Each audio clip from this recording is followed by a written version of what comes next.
Good morning. It's about 8:15. We've been underway a little while. Once again, the weatherman has been accurate as to the wind direction, pretty much. But so far, anyway, not that accurate as to the amount of wind. The forecast was 5 to 10. We're clearly in the 10 to 15 range. So, not wicked, but you know, we're zooming right along, doing about 4 knots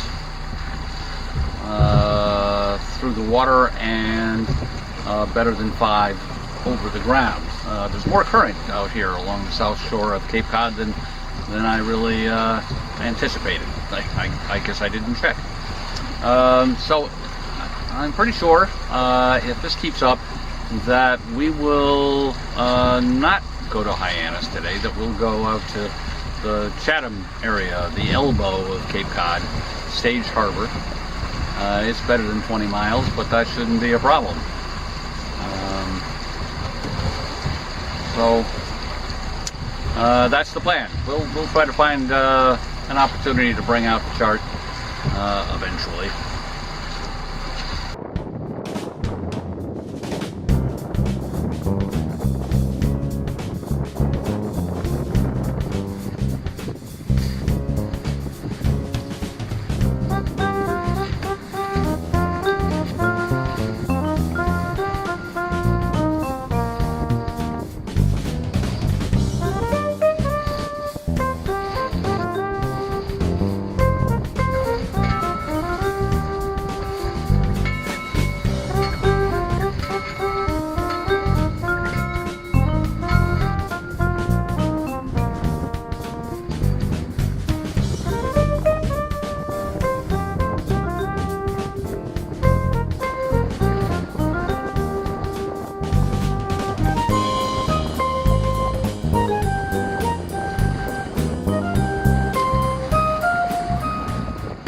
It's about 10:15, and we have instituted a change of plan. And you might be able to tell that the state of the boat is a little different. So we had made it to somewhere off Hyannis at about 10. And the weather forecast for northwest wind, which would have been perfect for going to all the way out to Stage Harbor. And I believe it started out northwest, but then it shifted around and was pretty much north, and we needed to steer, well, too close to the wind in those conditions, with that much wind and with the sea state. And the thought went through my mind, the conditions are just about perfect if I wanted to head to Nantucket. And then I said, well, why not head to Nantucket? So I did. So that put us on a course of about 150, roughly, 30 degrees east of south. And at that angle to the wind, the main, even though it's heavily reefed, was blanketing the jib, so we weren't making very good progress. But of course, as you know, I have a whisker pole, so we've set that up. Again, it took a little while, but it's going to be worthwhile certainly for this trip of about 20 miles. And we're doing between 4 and 5 knots now, and well, that should get us there pretty early in the afternoon. Not sure exactly where we're going to go when we get there, but I'm thinking the head of the harbor. I think that's what it's called. So, well, there'll be a chart for that eventually. But at the moment, I'm headed straight for Nantucket, and it's not on the horizon. So that's a new and different adventure. And I'm not sure if we'll lose Cape Cod behind us before we spot Nantucket to the north. Well, and obviously since we're going almost with the seas, that's a lot more comfortable. There's not a lot of sea, not like yesterday. Not worried about losing the dinghy. So it's just a little rolly. But a lot better than being heavily heeled. So I'm liking this, both the sail and the destination.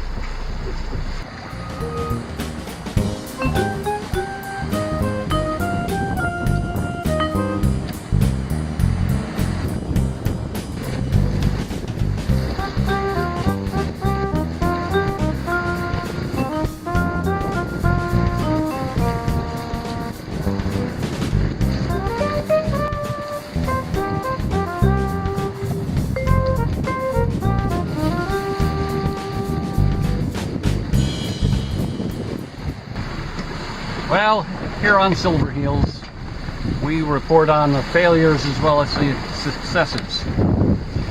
So, I guess I overloaded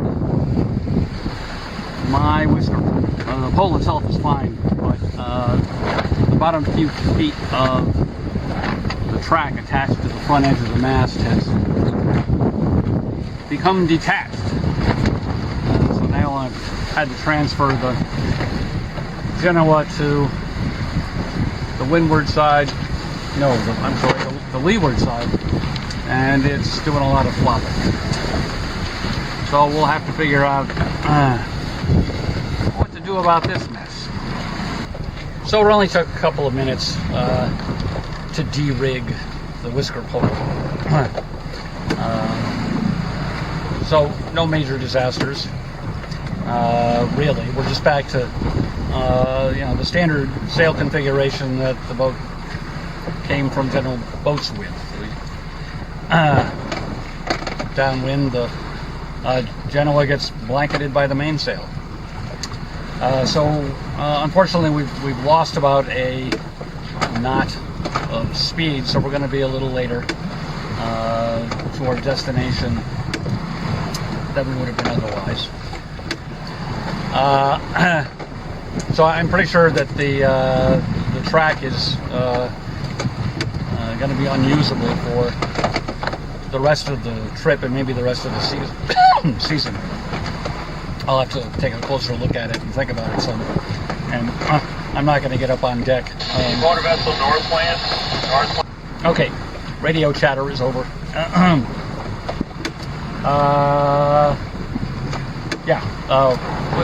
Whisker pole, probably unusual, but we'll have to take a closer look in harbor.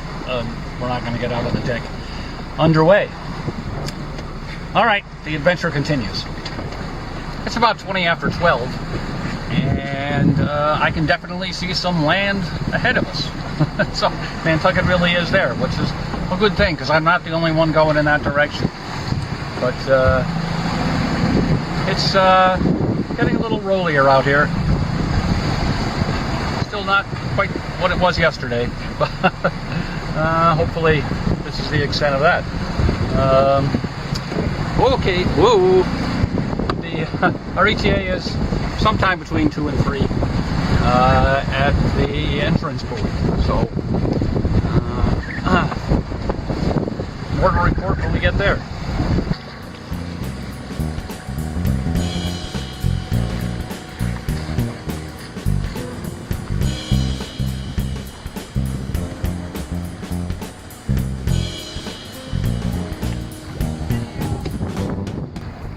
Over there is the entrance buoy to Nantucket Harbor. And it's about 10 after 2 at the moment. And the town is in there somewhere. We'll try to get a better look at that as we go through. But what we're going to do here in a minute or two is get the engine going and turn the boat into the wind, furl the main, and then we'll go in under power, since there's still a fresh breeze, and the last time I was in here was probably 1970 or so. I don't remember much, and it's probably changed anyway, so best to be fully under control.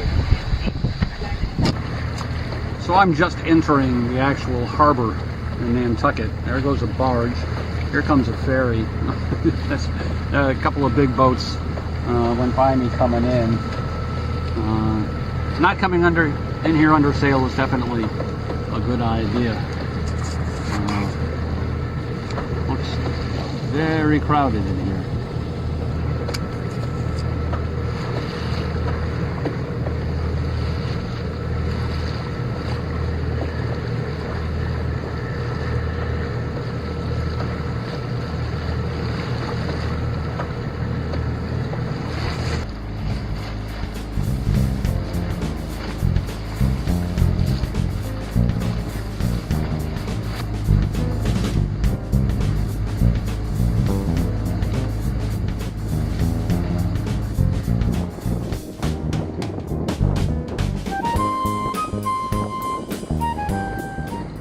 It's a little after 5, and we anchored a little less than an hour ago on Nantucket. And excuse me, I've already started having my afternoon beer. We're gonna have to take a look at the charts. Okay, so here is Waquoit Bay. I've given the matter some thought, and I think that's my best guess as to how it's pronounced. We spent the night up here. We had winds out of the north or northwest this morning as predicted, and I did manage to actually, thinking back on my sail out, they were out of the north right from the get-go. So I did come off the anchor on sail rather than the motor. The motor was running, of course, and sailed all the way out. So that was fun, out here into Nantucket Sound. And started going east. And I wasn't sure how far we were going to go, but it became apparent pretty quickly that we had, once again, significantly more wind than the 5 to 10 that was forecast. And as I said, it was out of the north rather than the northwest. So we came out this way and kind of turned a corner and continued generally in an easterly direction, and then we'll have to go to the next map. So we were somewhere out here off Hyannis Harbor, and in order to get to, well, we decided, there was so much wind that stopping Hyannis made no sense. We were there at about 8 o'clock in the morning. No, I'm sorry, 10 o'clock in the morning. But we needed to kind of turn a little bit north of east, and the wind was coming north instead of northwest as forecast, and we were having a hard time making that course and fighting the elements. And as I said, the thought occurred to me, well, these conditions are really great for going to Nantucket. And I said, aha, we should go to Nantucket. So we basically turned and headed a little bit east of south, off the chart down here. So it's off the chart, but Hyannis is up there. It says to Hyannis right there. So we basically came down this line all the way across Nantucket Sound and down to the entrance to the harbor.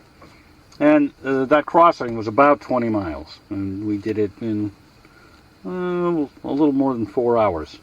So that was pretty good. And then there must be a blow up someplace for Nantucket itself. Well, we don't have all of Nantucket, but we have the parts we need. So we came into the harbor, and hopefully there's some video of that. And we kind of, had an idea for a long time that we want to get up here to a place that's called Head of the Harbor.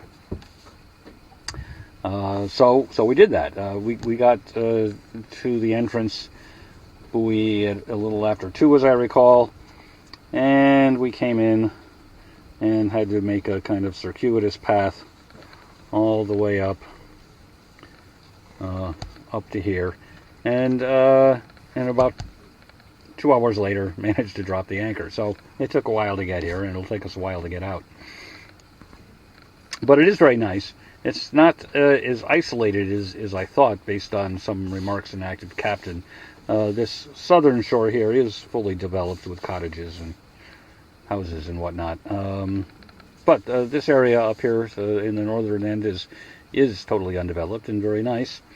And I'll show you in a minute, but there's actually some dunes and trees in this area that is blocking the still strong north winds.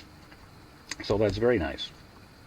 Well, since the winds are out of the north, the boat is pointed north, and so here in the cockpit we're looking south, and perhaps you can see some of the houses on the shore over there. It's not like we're on top of them by any means.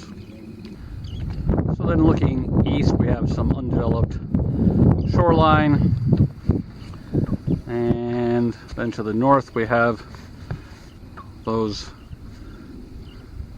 trees and bluffs, and either they're doing a pretty good job of knocking down the wind, although there still is some wind, obviously. Either that, or that the wind just happened to die as I got to this particular spot. That doesn't seem likely. And there's more undeveloped shoreline to my left, but there's also the setting sun, so we won't look over there. But a very pleasant place, although a bit of work to get to. While we're up here on the bow, we can look at the damage I did to the whisker pole track. And as we can see here, 1, 2, 3, 4, 5. It looks like the track bent from about here, from about the 6th screw, and several of the screws above that are not really holding. So there's between 2 and 3 feet of track that were affected here. I think I might be able to get these cars to slide up to the unbent section of track, and there's still enough track that I can at least store the whisker pole here on the track and keep it out of the way. Not that it's a terrible chore to store it in the V-berth and in the cockpit when if I can't put it here on the mast. While we're on the subject, is this going to come out? Yes. While we're on the subject of discussing boat hardware, here's the gooseneck, and well, the lighting could be better, but I'm happy to report that as opposed to the failure of the whisker pole track, the gooseneck modifications and repairs seem to be holding up admirably. So that is at least some good news. Before I put the chart away, I thought I'd give you a little preview of what the plans are, at least for tomorrow, which again, we're up here and we plan to go just here to the eastern end of the island in this little place called Nantucket Harbor and its environs. There's not supposed to be much wind tomorrow. Yeah. Well, we could use a short day and it moves us in the right direction. My recollection back from around 1970 is this is an interesting area, and it looks interesting on the chart, and well, we'll see. And I could use a short day, I think. Maybe I can fix something. My initial analysis of the whisker pole track failure is that it was operator error. One of the dangers always in going downwind is that the motion of the boat reduces the velocity of the apparent wind, and so you underestimate the force of the wind, and that's what I did. So I started off even in wing on wing with both the main and the jib reefed, and I let out a little more and then a little more, and in the case of the whisker pole, a few minutes before the track failed, I had just put out the last of the Genoa, so it was not reefed at all anymore, and bam, that was enough to break it. And I was already doing over 5 knots, so before I let out the last of the sail, so I was already going fast enough, but I had to get greedy. So of course, and you don't know how much force it takes to break something until you break it, but I'm not entirely sure what I'm going to do. I'm not going to give up on the whisker pole, certainly. But obviously I'll have to at least repair what's there. But I may make some other changes as well. No hurry in figuring that out. All right, we have to move on towards dinner. I haven't quite finished my beer. I'm behind schedule. Not that I have a schedule. So that's enough yakking for now. Well, here's something a little bit new. We haven't done it this sailing season, as I can recall. This is a meal that it's basically leftovers. We had this at home, and there was some left over, and it went into the freezer. Came onto the boat frozen, but in the refrigerator it'll thaw out in a couple of days. And what we'll do, this is in a vacuum seal bag. We'll boil up water in a pot and then put this in, let it sit 15-20 minutes, and it'll be a meal. And if you can't read that, this is creamy chicken pasta. Looks good. All right, we have a pot of boiling water, and we'll add our food packet to that. Easy enough. We'll be turning off the stove, of course. And then we'll wrap that up in our beach towel. We never take that to the beach. And we'll probably turn that packet over after a bit, and just make sure that the heat gets in there evenly. So there's our creamy chicken pasta ready to eat, and wonderfully framed by the setting sun slanting in here.